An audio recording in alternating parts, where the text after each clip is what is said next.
A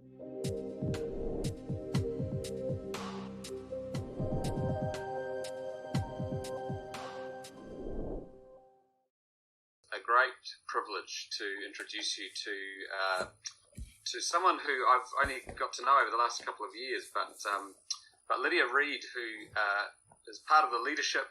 She and her husband Shane planted Hope Vineyard in Palmerston North. Lydia is also the director of New Wine New Zealand, and one of the things that I am so inspired by with Lydia is just her energy and her zeal and her passion to see lost people won to the Lord. And the work that she and her husband and Hope Vineyard do in Palmerston North, particularly among those who really struggle with life, is particularly inspiring. So even after tonight, if you are keen on being inspired by God's people doing great things, I'm sure I'm just going to get you committed to a whole lot of Zoom conferences here, Lydia, but I'm sure Lydia would love to share some of the story of Hope Vineyard, Palmerston North, and New Wine New Zealand. So Lydia, so good to have you with us. I'm really, really excited to hear what God has to say through you this evening. Oh, thank you so much, Nigel. That is so kind of you. Hey, welcome and hi to you all. It's wonderful to be here.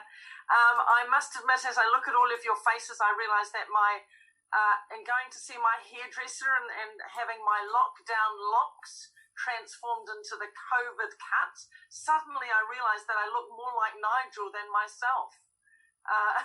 I've come off the farm to a friend's place for better internet, but occasionally it's freezing and telling me that I'm unstable, something my husband's been wondering about for a while. However, I'm really worried that it's going to freeze in one of those awkward moments. But anyway, it's so wonderful to be with you, and my prayer this evening is that the Lord receives the prayers of our hearts and hears our cry.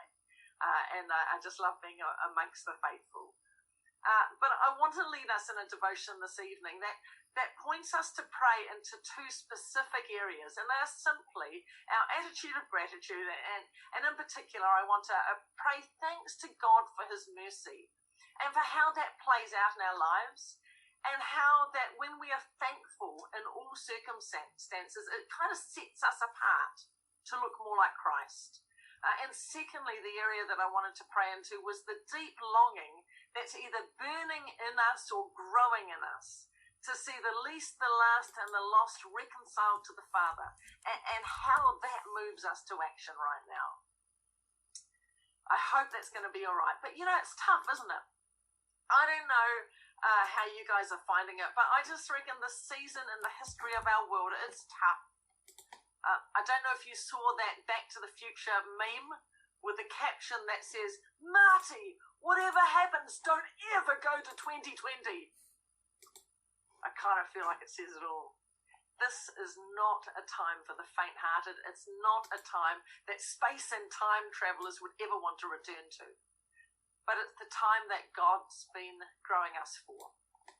Those countless worship songs that we've sung, those hours of sermons that we've heard or delivered, those prayers on bended knees that we've prayed. God's been doing something in our hearts. He's been forming us for such a time as this. And so one thought for the night. How do we, you and I, how do we sculpt our language and our attitude to be incandescent bringers of hope? To be Christ-like, to allow God's mercy to flow from us so that people actually do ask for us to give an account for the hope that we have.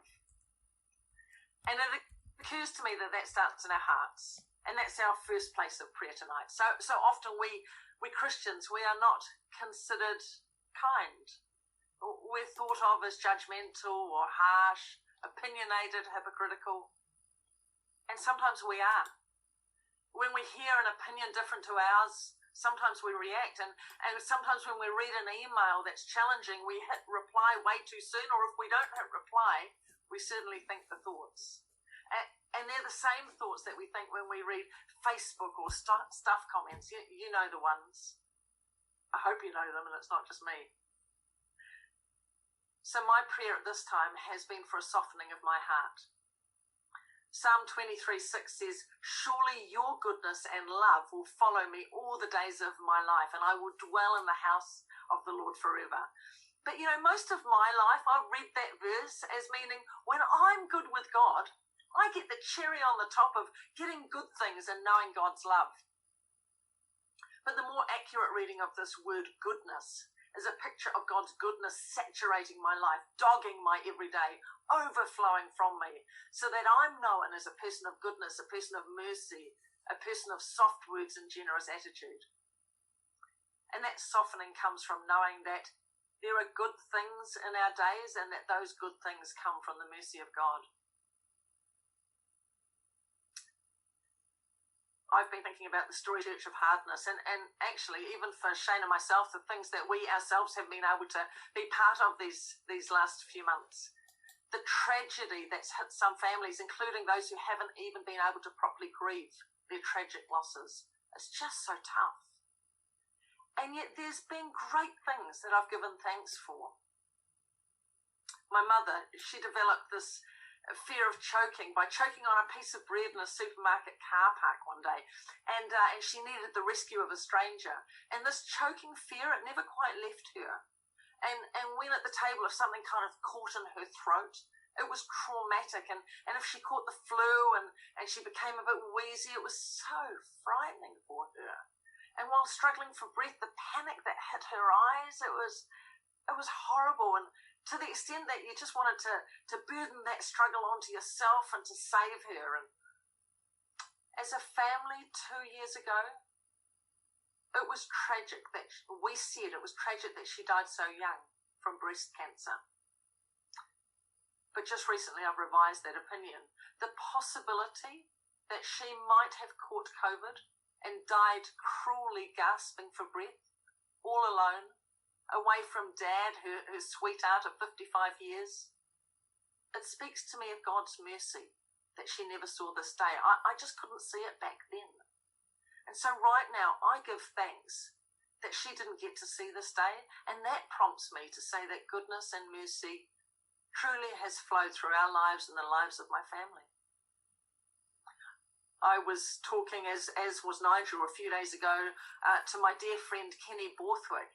Now, Kenny lives in Edinburgh, and he's part of this shielded group, meaning that his lack of lung capacity, his 5 years on immune suppressant drugs, means that to contract COVID in his situation is certain death unless God was to miraculously intervene.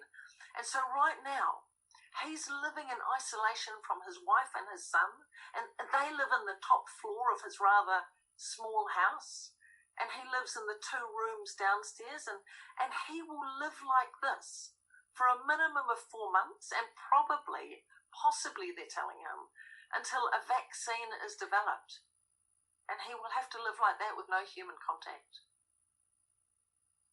My life, and likely your life, looks so different to his that we truly together can have an attitude of gratitude for the lives that we live despite the hardships.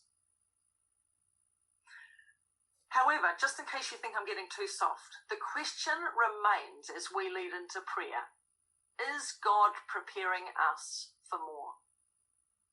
Are we simply in school right now in 2020 for the coming of the end? The reality is that we're living out the consequences of a broken world, and my suspicion is that there's worse to come, but that through our prayers, God will intervene. I was arrested recently by the Message version of 2 Peter 3:9, which says that God isn't late with his promise, as some measure lateness. He is restraining himself on account of you, holding back the end, because he doesn't want anyone lost. He's giving everyone space and time to change. Whatever happens in our lives at this time, really it's of little consequences. You and I, our salvation is secure, but we're living this life in this time because we've got work to do. You know, the word of the prophets and of the early church fathers and mothers has been, wake up, you slumbering generation, wake up. Do the word search. You can just, it's all through the scriptures, isn't it? Isaiah 52. Awake, awake, clothe yourself in your strength, O Zion. Isaiah 51. Rouse yourself, arise, O Jerusalem. Ephesians 5. Awake, sleeper, and arise from the dead, and Christ will shine on you. Isaiah 26. You who lie in the dust, awake and shout for joy. Romans 13. Know the time. Know the time that is already the hour for you to awake from sleep. For now, salvation is nearer to us than when we believed. I believe the Spirit of God is crying out to us and asking us to respond in repentant prayer. Wake up. But I believe the call is not to a slumbering generation, but to a slumbering church. Matthew 18 tells us that our Father in heaven is not willing that any should perish. So I believe God is inviting us this evening to pray for the church so that she will be equipped, so that she will be encouraged, and she will be strengthened to do the work required of her, to bring all to repentance. Now is the time for people to be reconciled with the Father. Today is the day. Truly, we've been formed for such a time as this. So now as I hand back to Nigel, I think part of our prayer is that, Father, you are close to the brokenhearted. And it's a recognition that when sin abounds, grace abounds all the more. We're called to be a people who are holy, holy, holy, but who are different, and to see the lost reconciled to the Father.